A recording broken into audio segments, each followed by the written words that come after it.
یہ ہم مقبوضہ بلوچستان آج جمعرات 28 اگست سال 2025 ہے۔ بلوچستان ٹوڈے سے آج کے علاقائی خبروں کے ساتھ میں ہوں آپ کا میزبان الیاس بلوچ۔ بولان مچ میں پاکستانی جیٹ طیاروں کی بمباری، مسلح افراد کو ہلاک کرنے کا دعویٰ۔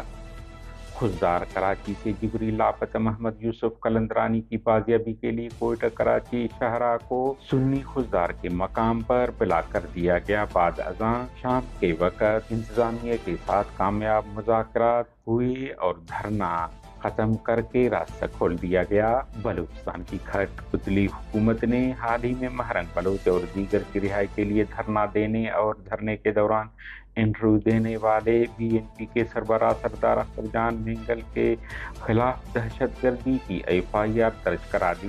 بی این پی نے ایف آئی آر کی مذمت کی ہے۔ کراچی قائد